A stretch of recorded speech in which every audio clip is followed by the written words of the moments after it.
Hello বন্ধুরা, কেমন আছো তোমরা সবাই? আশা করছি ভালো আছো, সুস্থ আছো। আমিও আছি। আমার খুব ঠান্ডা লেগেছে, গলার আওয়াজ শুনে তোমরা বুঝতেই পারবে। তো দেখো, আজকে আমি চলে এলাম তোমাদের কাছে একটা মাছের রেসিপি নিয়ে। আর এই ঠান্ডা লেগেছে বলেই আমি দুদিন তোমাদের কোনো ভিডিও শেয়ার করতে পারিনি। তো দেখো কি মাছ, আমি নামটা বলবো না, তোমরা যদি কেউ চিনতে পারো আমাকে অবশ্যই কমেন্ট করে জানিও। তবে হ্যাঁ, বলতে পারি এই রেসিপিটা আমার চ্যানেলে আগেও একবার দেওয়া হয়েছে।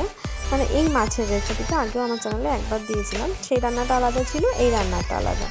তো দেখো, প্রথমে এই মাছগুলো ভালো করে একটু কেটে ধুয়ে বেছে নিয়েছি। আর মাখিয়ে রেখেছিলাম নুন আর হলুদ। কোনো রকম কোনো লঙ্কার গুঁড়ো আমি এখানে দিইনি, নুন হলুদ দিয়ে মেখে রেখেছিলাম প্রায় ওই আধ ঘন্টা মতো। এরপর আমি আস্তে আস্তে মাছগুলোকে দিয়ে ভালো করে ভেজে নেব।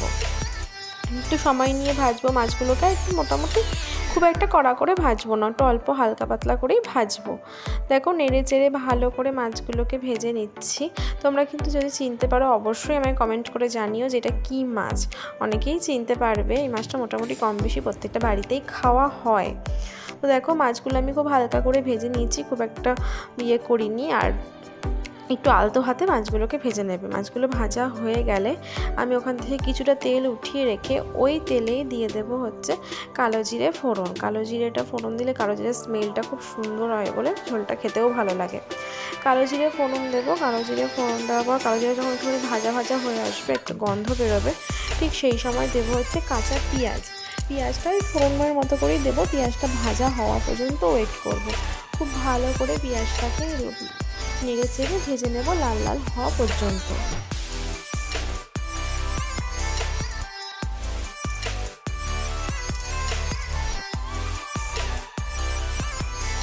দেখো, আমার পেঁয়াজটা ভাজা হয়ে গেছে। এবার আমি দিয়ে দিলাম হচ্ছে জিরের গুঁড়ো, ধনের গুঁড়ো, লঙ্কা গুঁড়ো আর হলুদ দিয়ে দিলাম। যেহেতু মশলাগুলো একদম ড্রাই মশলা, নিচ থেকে লেগে যেতে পারে, তাই আমি দিয়ে দিলাম কিছুটা পরিমাণে জল দিয়ে এবার খুব ভালো করে শুকনো মশলাগুলোকে আমি কষিয়ে নেব। একটু হাতে সময় নিয়ে কষাবে, কারণ যেহেতু মানে খুব বাজে একটা পুরো মশলার গন্ধ বেরোয়, নয়তো কাঁচা মশলার গন্ধ বেরোবে, তাই একটুখানি সময় নিয়ে ভালো করে কষাবে। এবার কষানো হয়ে গেলে সাইড দিয়ে যখন তেল ছেড়ে আসবে, তখন আমি দিয়ে দেবো ওই 4 চামচ মতো সর্ষে বাটা। সর্ষে আমি এখানে কাঁচা লঙ্কা দিয়ে বেটে রেখেছিলাম, সর্ষে বাটা।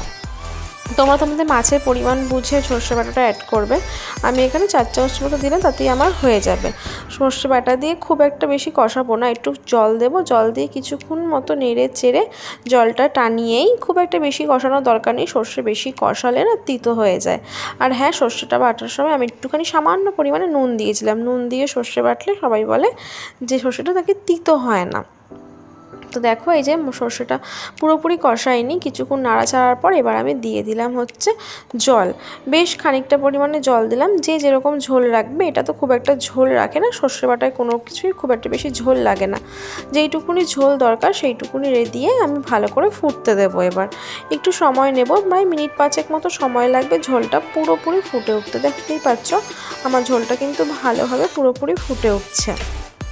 এই সময় আমি অ্যাড করে দেবো হচ্ছে মাছগুলো দিয়ে ওই মিনিট 2 থেকে 3 মতো ফোটালেই আমাদের রান্না মোটামুটি কমপ্লিট।